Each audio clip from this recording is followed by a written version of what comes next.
নববধূকে নিয়ে বাসর করলো 3 বন্ধু। বন্ধুদের প্রতি প্রত্যেকটা মানুষের থাকে সফট একটি কর্নার। তাই বলে নিজের নববধূকে বন্ধুদের দিয়ে বাসর করানো এটাও সম্ভব? বিষয়টি চরম লজ্জাজনক হলেও সত্যি। নৈতিকতা আজ কোথায়? বিস্তারিত থাকছে ডেস্ক রিপোর্টে। বিয়ে করে নিয়ে এসেছেন এক বন্ধু, আর সেই নববধূর সাথে বাসর করলো 3 বন্ধু মিলে। বিষয়টি চরম লজ্জাজনক হলেও সত্যি। নীতি নৈতিকতা আজ কোথায় গেছে? নিজের বিয়ে করা বউকে দিল বন্ধুর হাতে বাসর করতে।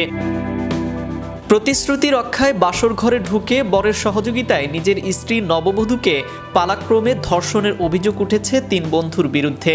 এমন ঘটনায় অভিযুক্ত বর ও তার 2 বন্ধুর মধ্যে এক বন্ধুকে গ্রেপ্তার করেছে পুলিশ। অপর আরও এক বন্ধু পলাতক। বন্ধুর জন্য মানুষ অনেক কিছু করতে পারে, তাই বলে নিজের বউকে বন্ধুর হাতে কে তুলে দেয়, তাও আবার বাসর করতে। সম্প্রতি টাঙ্গাইলের ভূঁইয়াপুর উপজেলার পার্শ্ববর্তী কালিহাতী উপজেলার গোহালিয়াবাড়ি ইউনিয়নের সরাতৈল এলাকায় এ ঘটনা ঘটে। এই ঘটনা নিয়ে গত শুক্রবার 26 জুলাই কালিহাতী থানায় ভুক্তভোগীর স্বামী ও তার 2 বন্ধুর বিরুদ্ধে মামলা করেছে ভুক্তভোগীর নববধূর মা। গ্রেপ্তার ব্যক্তিরা হলেন কালিহাতী উপজেলার গোহালিয়াবাড়ি ইউনিয়নের নূর আলিমের ছেলে ও নববধূর স্বামী আব্দুল বাসেদ এবং বাছেদের বন্ধু একই গ্রামের আব্দুল বাসেদের ছেলে জহুরুল ইসলাম। অপর বন্ধু আক্তার হোসেনের ছেলে রবিন মিয়া। রবিন আত্মগোপনে রয়েছেন। মামলা সূত্রে জানা যায়, কালিহাতী উপজেলার গোহালিয়াবাড়ি ইউনিয়নের নূর আলিমের ছেলে আব্দুল বাসেদ সম্প্রতি ভূঁইয়াপুর উপজেলার গাবসারা ইউনিয়নের নিকোলাপাড়া গ্রামে পারিবারিকভাবেই বিয়ে করেন। পরে ওই দিন রাতেই নববধূকে নিজের বাড়িতে তোলেন বর। বাসর ঘরে প্রবেশের পর প্রথমে বর নিজে এবং তার সহযোগিতায় তার 2 বন্ধু নববধূকে ধর্ষণ করে।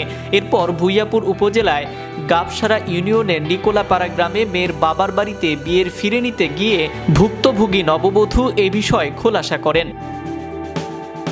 স্বামীসহ তার বন্ধুরা এ ঘটনার কথা স্বীকার করেছেন বলে ভূঁইয়াপুর উপজেলার গাবসারা ইউনিয়নের সাবেক চেয়ারম্যান মনিরুজ্জামান মনির জানিয়েছেন। গাবসারা ইউপি চেয়ারম্যান শাহ আলম শাপলার কাছে মোবাইলে জানতে চাইলে একাধিকবার ফোন করলেও পাওয়া যায়নি।